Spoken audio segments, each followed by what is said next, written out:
चैतन्य चरितामृत की बहुत महिमा है और कहाँ से शुरू करें, क्या बताएं, समझ में नहीं आता है। क्योंकि हे न भाव गुप्त सिंधु, ब्रह्म न पाए एक बिंदु, महाप्रभु दाता शिरोमणि।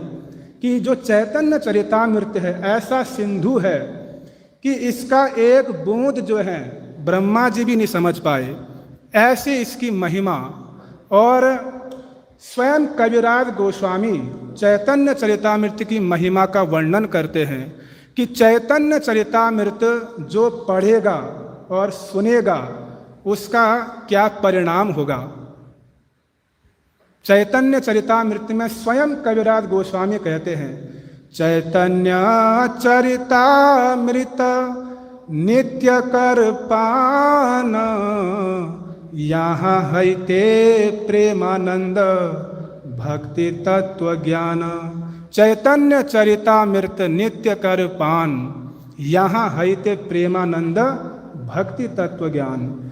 कि जो व्यक्ति इस चैतन्य चरितामृत का अध्ययन करेगा, इसको पढ़ेगा और सुनेगा, तो दो चीज़ें उसके जीवन में क्या होंगी, घटित होंगी।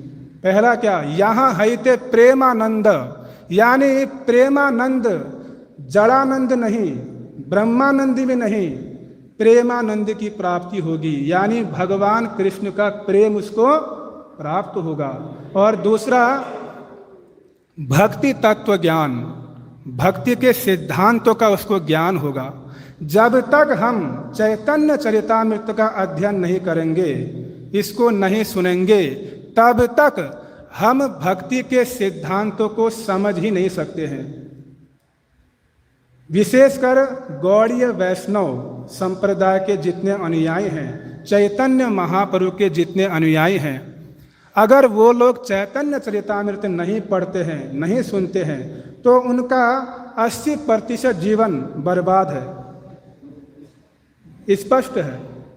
क्योंकि शिला प्रभुपाद जी ने जो है श्रीमद् भागवतम के 10वें स्कंद को रोक कर चैतन्य चरितामृत जैसा दुर्लभ ग्रंथ हम लोगों के सामने प्रकटित किया है। क्यों किया? इसीलिए किया क्योंकि यह ग्रंथ कितना महत्वपूर्ण है, बहुत महत्वपूर्ण है। शिला भक्ति सिद्धांत सरस्वती ठाकुर प्रभुपाद जी ने इस ग्रंथ को 108 बार पढ़ा था। कितने बार? 108 बार।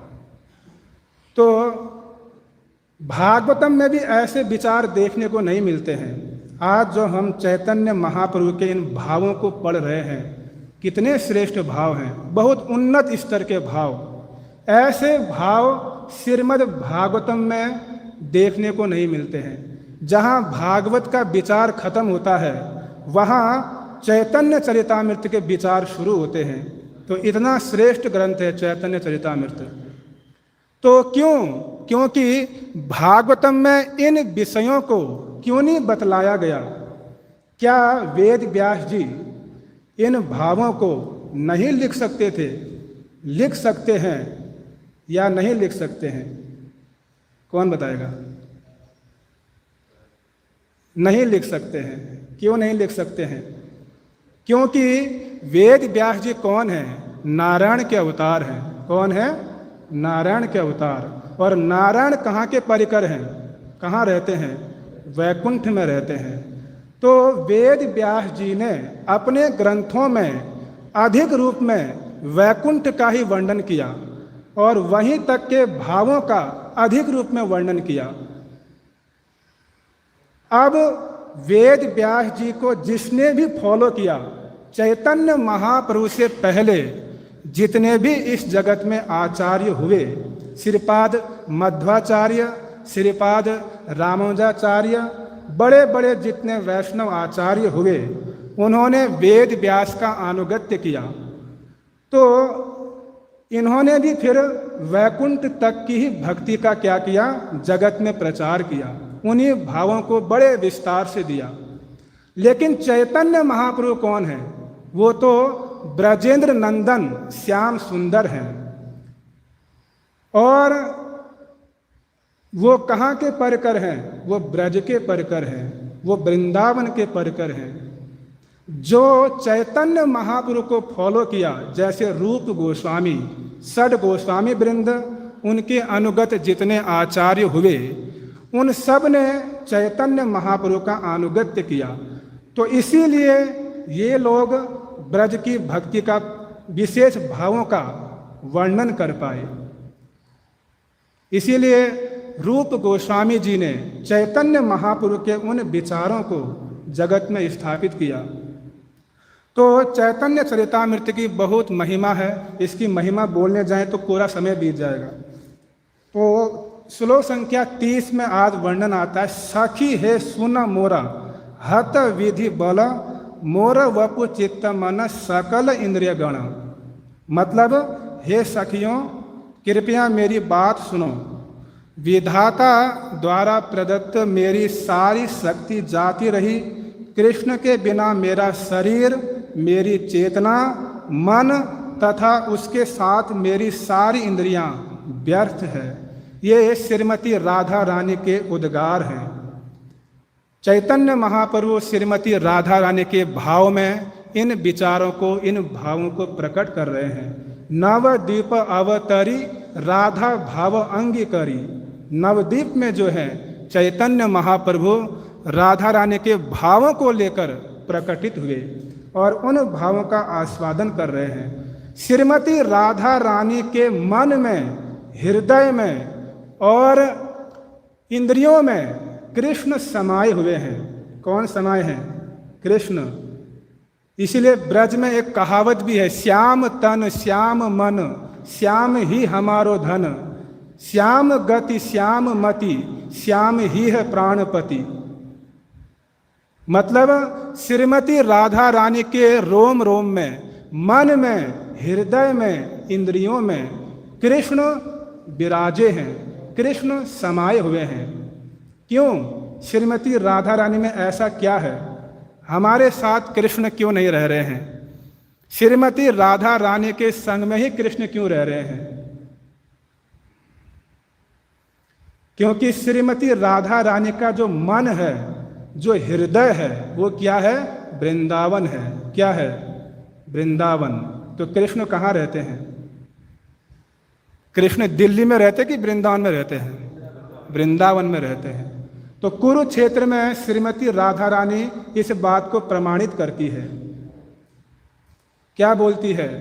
अन्यर हृदय मन मोर मन वृंदावन मन वने एक करी जानी ताहा तुम्हार पद द्वय करह यदि उदय तब तुम्हार पूर्ण कृपा मानी।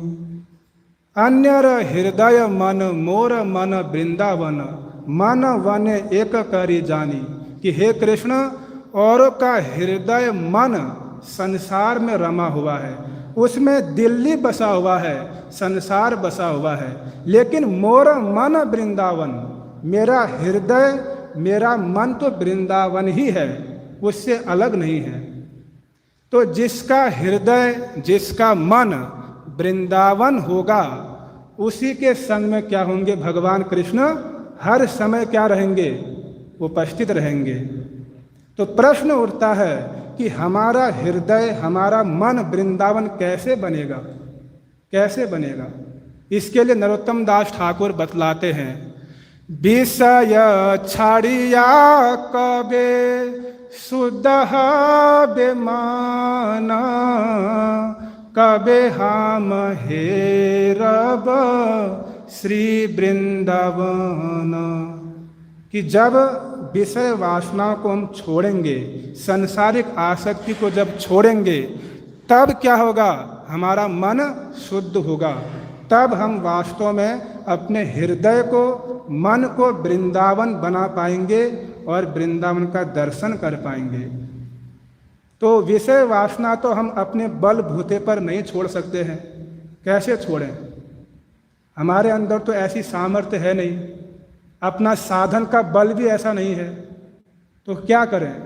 नरोत्तम दास ठाकुर कहते हैं, आर कबे निताई चाँदेर करुणा हई बे संसार वासना मोर कवे तुच्छ हैबे। जब निताई चाँद की कृपा होगी, निताई चाँद कौन है? अखंड गुरु तत्व हैं, आदि गुरु हैं। जब गुरु वैष्णव की कृपा होगी तब क्या होगा? हमारा मन शुद्ध हो पाएगा, विषय वासनाओं को हम छोड़ पाएंगे। यानी नित्यानंद प्रभु की जब क्या होगी? कृपा होगी। स्वयं लेखक कृष्णदास कविराज गोस्वामी जी पर भी नित्यानंद प्रभु की कृपा हुई थी। कहाँ पर हुई थी कृपा निताई चाँद की? कविराज गोस्वामी खुद ही वर्णन करते हैं, नेहाटी निकट एक झामटपुर ग्राम, जहां दर्शन दिल नित्यानंद राम। कविराज गोस्वामी का जो जन्म स्थान है उसका नाम है झामटपुर गांव।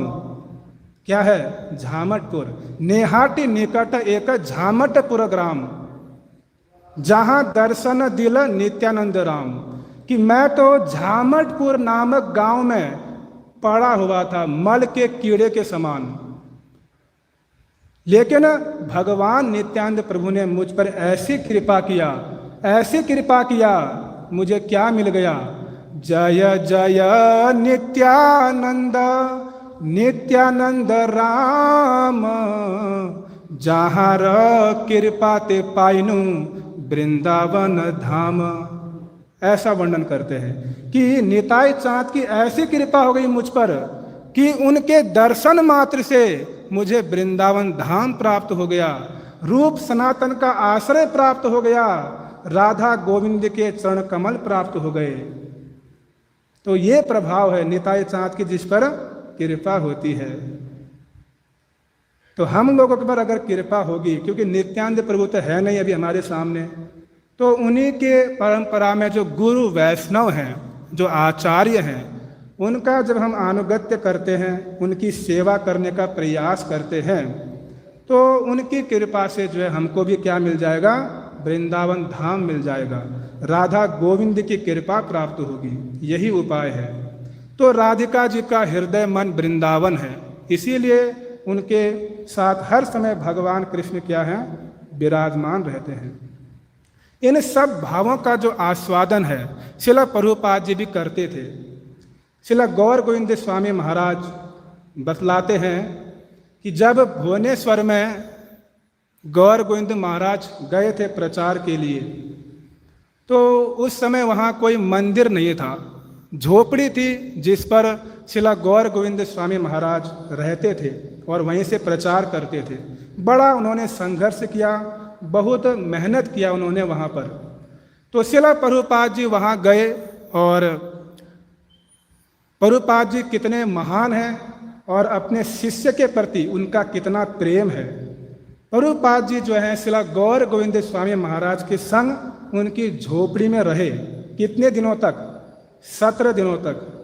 17 दिनों तक वहाँ पर रहे और उन 17 दिनों में श्रील गौर गोविंद स्वामी महाराज बताते हैं कि मैं श्रील प्रभुपाद जी को चैतन्य चरितामृत से रथ यात्रा में जो चैतन्य महाप्रभु कुरुक्षेत्र के भाव में नृत्य करते हैं, उस प्रसंग को मैं श्रील प्रभुपाद जी को श्रवण कराता था।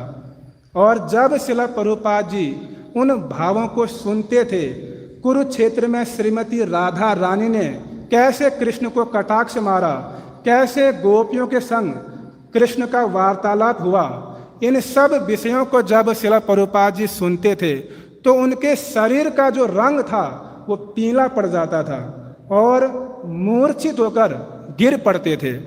ये कौन बता रहे हैं? श्रील गौर गोविंद स्वामी महाराज। तो श्रील प्रभुपाद जी जो है इन सब भावों का आस्वादन करते थे। तो इन भावों का आस्वादन हम साधक अवस्था में नहीं कर सकते हैं, अनधिकार चेष्टा नहीं करनी है। बहुत ऊंची वस्तु है, ये उत्तम वस्तु है, माधुर्य भाव। ये भाव जो है हम लोग इसको समझ भी नहीं सकते हैं, आस्वादन तो बहुत दूर की बात है। श्रील भक्ति सिद्धांत सरस्वती ठाकुर प्रभुपाद राधा कुंड के तट पर प्रवचन कर रहे हैं। किस पर? उपदेशामृत पर। किस पर? उपदेशामृत पर। कार्तिक का महीना है, श्रीमती राधा रानी का महीना है। गौड़ीय वैष्णव के लिए सर्वश्रेष्ठ स्थान है राधा कुंड। माधुर्य भाव की पराकाष्ठा है। और वहाँ पर किस ग्रंथ पर प्रवचन हो रहा है? उपदेशामृत पर। तो वहाँ के तथाकथित साधु बाबा श्रील भक्ति सिद्धांत जी के पास आए और कहा कि ये तो आप बहुत अन्याय कर रहे हो महाराज। आप क्या कर रहे हो? बहुत अन्याय कर रहे हो। आप कहाँ पर बैठे हो आपको पता है? आप बैठे हो राधा कुंड के तट पर। और ये कौन सी भूमि है? राधा कृष्ण की कैली कीड़ा की भूमि है। उस स्थान में बैठकर आप उपदेशामृत वाचो वेगम मनस क्रोध वेगम ऐसी व्याख्या कर रहे हो। यहाँ कुछ गोविंद लीलामृत की बात करो। आप गीत गोविंद की चर्चा करो, गोविंद लीलामृत ये चर्चा करो, रास लीला की चर्चा करो, हंस दूत बिलाप कुसुमांजलि नामक ग्रंथों की चर्चा करो।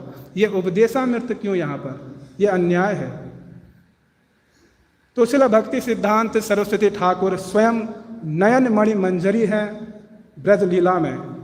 वो इतने विनम्र हैं, उन्होंने उनको कहा कि मेरी जो स्थिति है, मेरा जो अधिकार है वो इतना ही है। क्या उनकी विनम्रता है। जब वो साधु बाबा लोग चले गए तब उनके शिष्यों ने पूछा, गुरु महाराज आपने जो है उनका खंडन क्यों नहीं किया? आप उनके समक्ष अपनी विनम्रता को क्यों दिखाए? तब श्रील भक्ति सिद्धांत सरस्वती ठाकुर प्रभुपाद कहते हैं कि ये लोग क्या है, अनधिकार चेष्टा कर रहे हैं। मतलब माधुर्य भाव उत्तम वस्तु है, श्रेष्ठ वस्तु है, बड़ी उत्तम वस्तु, लेकिन उसका आस्वादन अनर्थग्रस्त जीव नहीं कर सकता है। उन्होंने उदाहरण दिया, जैसे रबड़ी होती है, रबड़ी बहुत उत्तम वस्तु है, बहुत श्रेष्ठ वस्तु है, होने पर भी जिस व्यक्ति का पेट खराब है अगर वह उसको खाएगा तो क्या करेगा? विष का कार्य करेगा। उसके लिए वो क्या है? जहर है। लेकिन इसमें रबड़ी का कोई दोष नहीं है, रबड़ी तो श्रेष्ठ वस्तु है। लेकिन जिस व्यक्ति का पेट ठीक है अगर वो खाएगा तो उसके लिए क्या करेगा? वो रबड़ी अमृत का काम करेगा। तो उसी प्रकार जिस व्यक्ति के हृदय में अनर्थ भरे पड़े हैं, ऐसा व्यक्ति अगर माधुर्य भाव का आस्वादन करेगा तो क्या हो जाएगा? उसके लिए वह विष का काम करेगा, अपराध करेगा और नीचे गिरेगा पतन की ओर। जो स्वस्थ है, जो कम से कम भाव अवस्था में पहुंच चुका है, यदि ऐसा साधक इन भावों का आस्वादन करता है तो उसके लिए वो क्या है? अमृत के समान है। जैसे जिसका पेट खराब है उसको क्या खाना चाहिए? खिचड़ी खानी चाहिए, उस पर दही डाल के क्या करना है? खिचड़ी खाओ। उसी प्रकार से भक्ति सिद्धांत सरस्वती ठाकुर प्रभुपाद कहते हैं कि अभी हम क्या कर रहे हैं? उपदेशामृत रूपी खिचड़ी खा रहे हैं। इसको खाएंगे तो क्या होगा? हम स्वस्थ होंगे। उपदेशामृत रूपी खिचड़ी का पान करो, तब उस माधुर्य भाव का आस्वादन कर पाएंगे। तो प्यार संख्या 31 में वर्णन आता है। बहुत लंबी चर्चाएं हैं, समय की बहुत तेजी से भागता है। तो कृष्णेर मधुर वाणी अमृतर तरंगिणी तार परवेश ना ये श्रवणे। तो भगवान कृष्ण की जो लीलाएं हैं, जो कथाएं, वो अमृत के समान है। किसके समान है? अमृत के समान। लेकिन ऐसी अमृतमयी कथा जिसके कानों में प्रवेश नहीं करती है, वो कैसा है? टूटे हुए शंख के छिद्र के समान। गोपियां भी जो है भागवतम में कहती हैं, क्या कहती हैं? तब कथामृतम तप्त जीवनम कविभिरीडितम कल्मषापहम श्रवणमंगलम श्रीमदाततं भुवि गृह्णन्ति ये भूरिदा जना। तब कथामृतम तप्त जीवनम, कि हे कृष्ण आपकी कथाएं क्या है, अमृत के समान है। अमृत के समान बोलना भी क्या है, एक प्रकार से अच्छा नहीं है, तुलना करना ठीक नहीं है। कुछ आचार्य कटाक्ष से मारते हैं कि हे कृष्ण मैं आपकी कथाएं, आपकी लीलाओं की तुलना किससे करूं, आपके स्वरूप की तुलना किससे करूं। कृष्ण ने जब राधिका जी के मुखार बिंद की तुलना चंद्रमा से कर दी तो राधिका जी मान करके बैठ गई कि मेरी मुख की तुलना इस चंद्रमा से। बहुत लंबी कथा है वो भी। तो भगवान की कथाएं, अमृत तो कुछ नहीं है, अमृत में दोष है। आप स्वर्ग में जाओ अमृत पियो, आपकी भोग वासना और बढ़ जाएगी, ऊपर से इस संसार चक्र में और फंसते जाओगे, ये अमृत का दोष है। लेकिन भगवान की कथा का फल क्या है, कल्म सापहम, अपराध अनर्थ पाप नष्ट करने वाला है और भगवान कृष्ण का प्रेम प्रदान करने वाला है। आ रहा समझ में? तो अमृत की तुलना नहीं। जैसे एक वचन आता है, संत हृदय नवनीत समाना, कि संतों का हृदय क्या है, मक्खन के समान है। ये तुलना भी गड़बड़ है। मक्खन के समान नहीं है संतों का हृदय। मक्खन की एक अपेक्षा है। मक्खन कब पिघलता है, जब अग्नि सामने हो। लेकिन संतों का हृदय क्या है, मक्खन से भी ज्यादा कोमल है, क्योंकि वो अपने आप पिघल जाता है।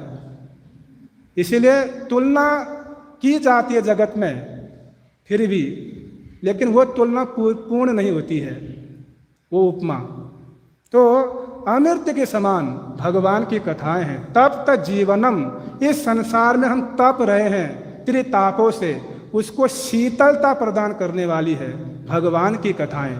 लेकिन गोपियों के पक्ष में जो श्री विश्वनाथ चक्रवर्ती ठाकुर जी ने अपने सारार्थ दर्शनी नामक टीका में बड़ी अद्भुत व्याख्या की है, और श्री जीव गोस्वामी पाद जी ने वैष्णव तोषणी टीका में भी इस श्लोक की बड़ी अद्भुत व्याख्या की है। गोपियों के पक्ष से भी व्याख्या किया और जगतवासियों के पक्ष से भी व्याख्या किया है। गोपियों के पक्ष में इस श्लोक का अर्थ विश्वनाथ जी बतलाते हैं, तब कथामृतम तप्त जीवनम, कि हे कृष्ण आपकी कथाएं जो है अमृत के समान नहीं है, वो विष के समान है। मृतम यानी विष के समान है। क्यों? क्योंकि आपकी कथाएं जो है जब हमारे कानों में प्रवेश करती है तो आपके प्रति हमारी विरह रूपी अग्नि की ज्वाला को और बढ़ा देती है। तो आपकी कथाएं तो हमारे लिए क्या कर रही हैं, विष का काम कर रही है। तप्त जीवनम, और तपा रही है। वैसे ही हम आपके विरह में तप रहे हैं, ऊपर से और तपा रही है, इसलिए विष के समान। तो मानो कृष्ण प्रश्न कर रहे हैं, फिर शास्त्रों में कवियों ने मेरी कथाओं की इतनी महिमा क्यों गाई? फिर कृष्ण मानो अपने पक्ष से प्रश्न कर रहे हो कि हे गोपियों, तुम कहती हो कि मेरी कथाएं क्या है, विष के समान है, लेकिन तुम देखो शास्त्र क्या कह रहे हैं, और बड़े बड़े कवि आचार्य तो मेरी कथाएं की महिमा गा रहे हैं। तो गोपियां कहती हैं, कवि भ्रीडितम, यानी कवियों की बात पर कौन विश्वास करे। कवि तो क्या है, मन की कल्पना से कागज की जहाज को उड़ा दें, वो तो कल्पना करते हैं, उनकी बात की कोई महत्व नहीं। बड़ा सुंदर इसका व्याख्या आप विश्वनाथ चक्रवर्ती ठाकुर की टीका में आप लोग पढ़ सकते हो इस श्लोक की व्याख्या। तो भगवान की कथाएं अमृत के समान है। सोचिए, भगवान श्री कृष्ण भी स्वयं अपनी कथाओं को सुनने के लिए लालायित रहते हैं।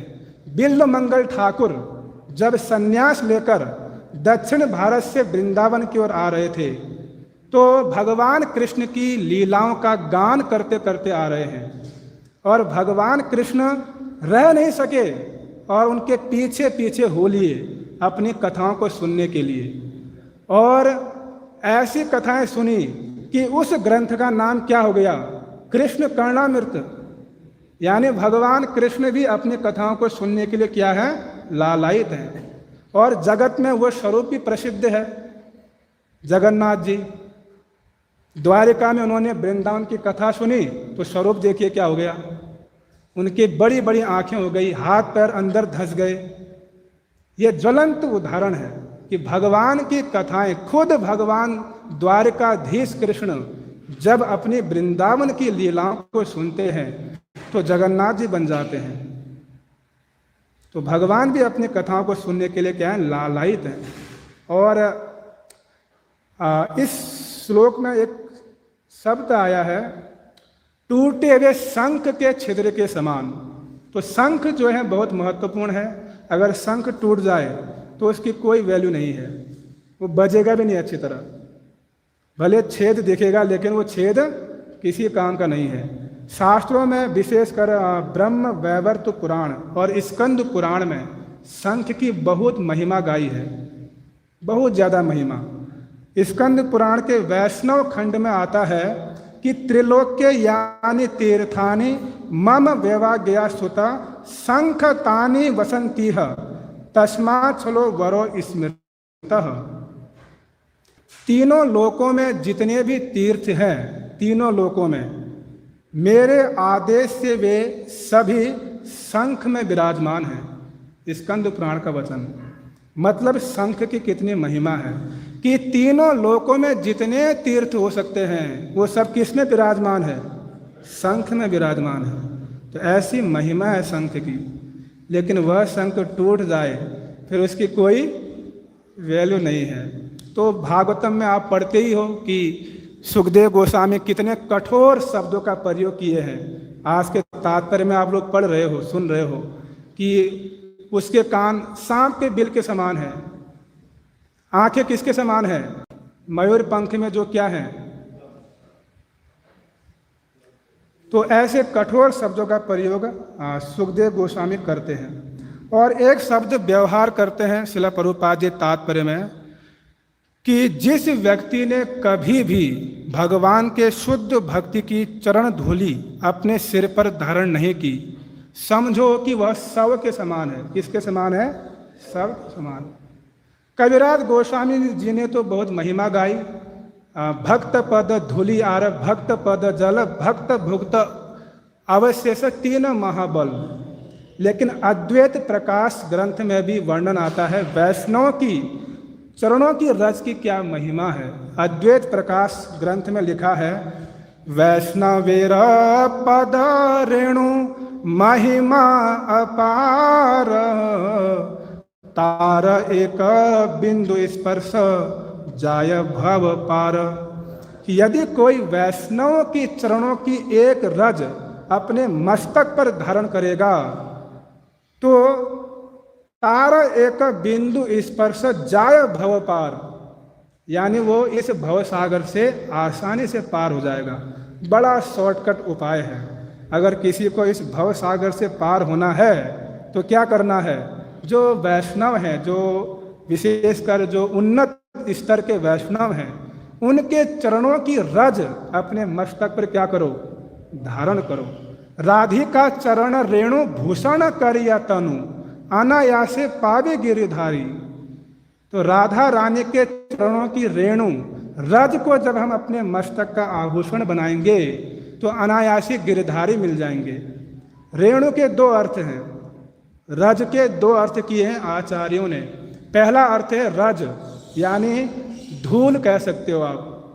दूसरा है गुरु वैष्णव या राधा रानी के चरणों में रज स्वरूप जो उनके निज प्रिय भक्त हैं, उनको भी क्या कहा गया है, रज कहा गया है।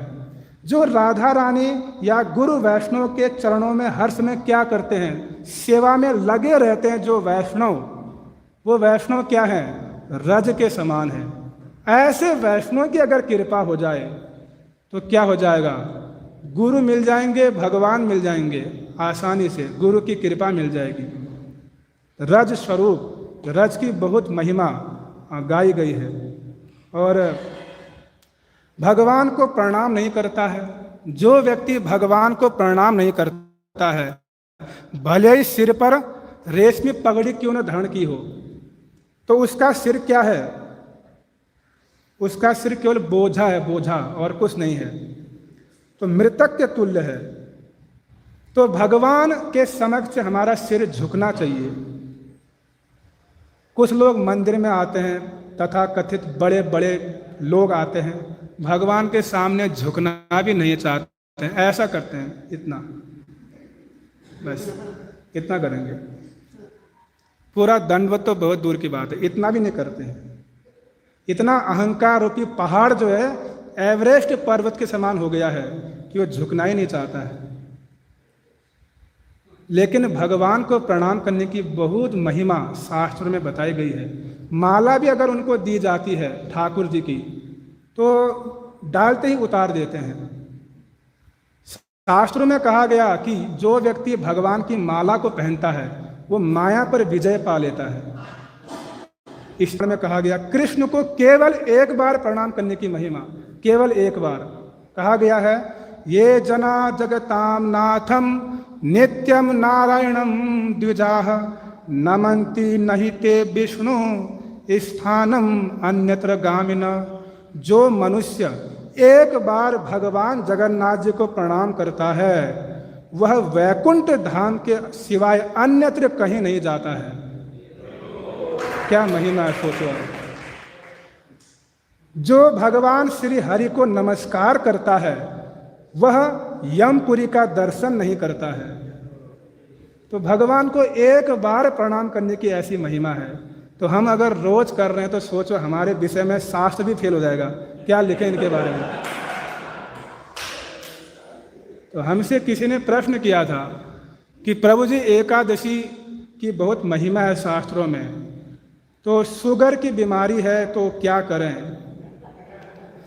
कैसे रहें, मतलब मीठा या फल तो ले नहीं सकते हैं। तो मैंने कहा अगर पहले के ज़माने में अगर शुगर की बीमारी होती तो शायद शास्त्र में इसका उत्तर होता कि कैसे रखना है। पहले शुगर की बीमारी थी नहीं, पहले ऐसी बीमारियां होती नहीं थी, वो तो अब शुरू हुई। तो कहने का तात्पर्य है कि शास्त्र भी क्या है